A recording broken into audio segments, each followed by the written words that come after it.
Vikings, let's win the game! Attention Vikings fans. Get ready for a jam-packed episode with the latest news updates, and you need to know every single one of them. First, don't miss the heated discussion about the quarterback that's setting social media on fire. Next, a bombshell about contract negotiations that's sure to shake up the team's foundation. But that's not all. We've also got a surprise about an offensive player emerging as one of the biggest threats on the field. Some players are in the eye of the storm, and you'll definitely want to know which one could be the key to turning things around for the team's rise this season. Every story is pure adrenaline. Stick with us because the excitement is just getting started. Welcome. Show your Viking support by reaching 100 thumbs up on today's video. We're kicking things off with a story that's got everyone talking on social media and sports shows. I'm talking about none other than Colin Cowherd, the Fox Sports commentator, and his relentless obsession with our quarterback J.J. McCarthy. Recently, on his podcast, the Colin Cowherd Podcast, Cowherd didn't hold back, slamming McCarthy by calling him a C quarterback. He openly questioned McCarthy's fourth-quarter stats from his college games, hinting at subpar performance. But this narrative seems a bit detached from reality. During McCarthy's last season at the University of Michigan, he completed an impressive 70.6% of his passes, racking up 293 yards, averaging 8.6 yards per attempt, with 1 touchdown and 0 interceptions, specifically in those clutch fourth-quarter moments. Plus, when the Wolverines were trailing in 2023, McCarthy stepped up even more, completing 74.1% of his passes for 301 yards, 2 touchdowns, and again, no interceptions. But the saga doesn't stop there. In June, on his FS1 show The Herd with Colin Cowherd, the host kept up his criticism, this time zeroing in on McCarthy's supposed weak arm. In contrast to his claims, McCarthy showed off his arm strength on the field by launching a 60-yard touchdown pass to Jordan Addison during a practice. This contradiction makes us question the basis of Cowherd's critiques.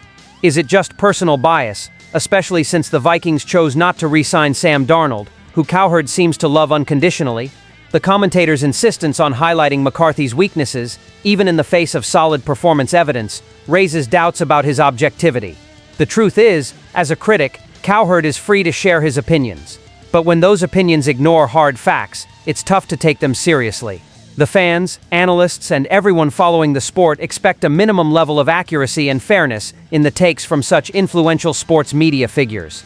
As Vikings fans, we're standing by our quarterback, who's shown time and again that he's got not just the skill, but also the character and dedication to take the team to new heights. We're not letting baseless criticism shake us. We're with you, McCarthy. Now let's talk about a situation that's making waves both on and off the field. Josh Metellus' contract negotiations. Heading into the final year of his deal, Metellus deserves a big raise after becoming a cornerstone of the defense under Brian Flores, logging over 1,000 snaps in the last 2 seasons.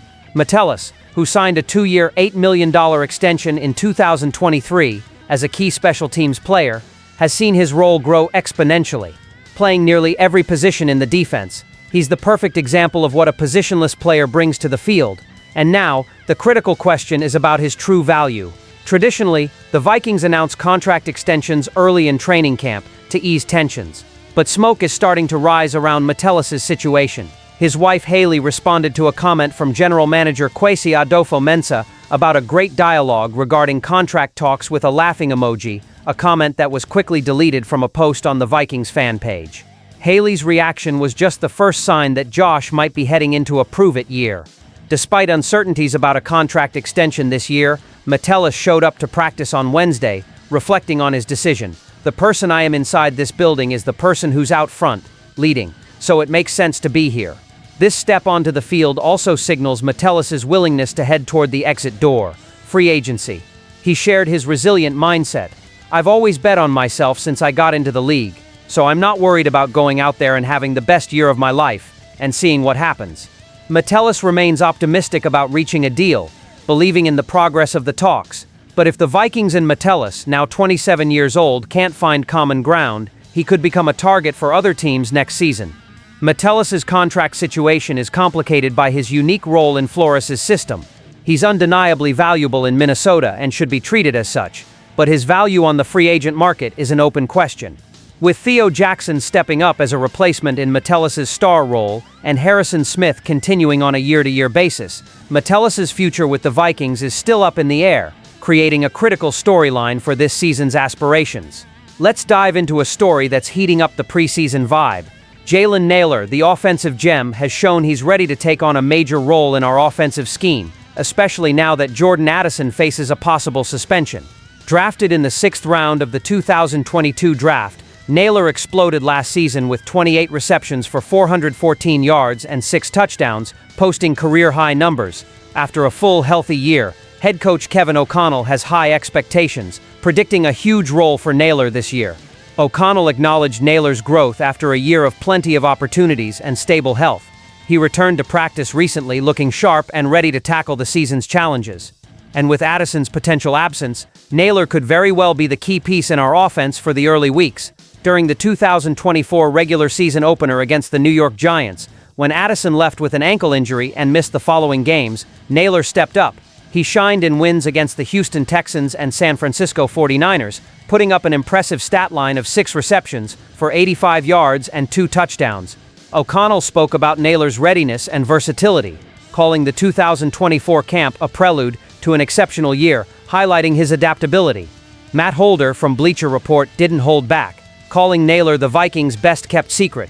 Despite a modest career line of 40 receptions for 622 yards and 7 touchdowns, largely due to injuries that cost him 11 games in 2023, the expectations are sky-high for him to take on an even bigger role in the Vikings offense this year. O'Connell's consistent messaging about Nailor stands out. The coach emphasized how Nailor's ability to handle opposing defenses, especially with how Justin Jefferson is covered, directly impacts his preparation and performance. With all this, it feels like we're on the verge of seeing Nailor not just as a threat in our offense, but as a game-changer for the team's success this year. Who would have thought a 6th-round pick would be the ace up our sleeve? Get ready, because Nailor's show is just getting started. Keeping the high energy going, let's move to the latest update involving Jordan Addison, the star wide receiver, who's in the spotlight not just for his on-field skills, but also for off-field issues. Recently, Addison made headlines due to a wet, reckless plea deal following his arrest at LAX Airport in July 2024. On the field, Addison continues to impress.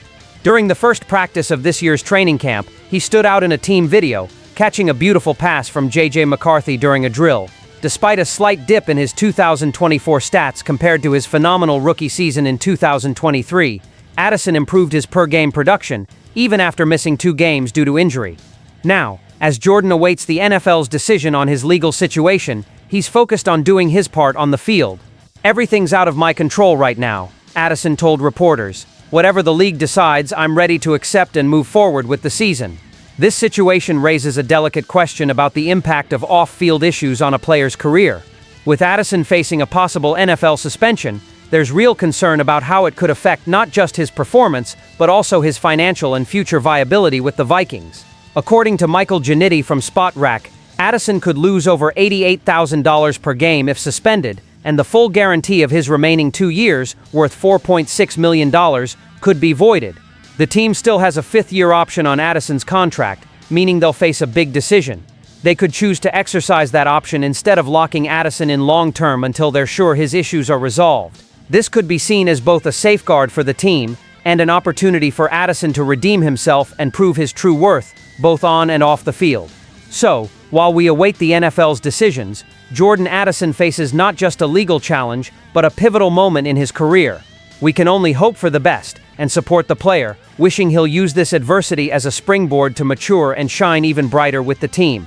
Here's to him turning this turbulence into a story of redemption and success. We've navigated a whirlwind of events, from the unfair criticism of J.J. McCarthy, to the contract drama with Josh Metellus, to the confidence in Jalen Nailor, and the adversity facing Jordan Addison. We see that the team is more than just players on a field. They're stories of struggle and triumph through the sport. Which story caught your attention the most? And what other moves does the team still need to make?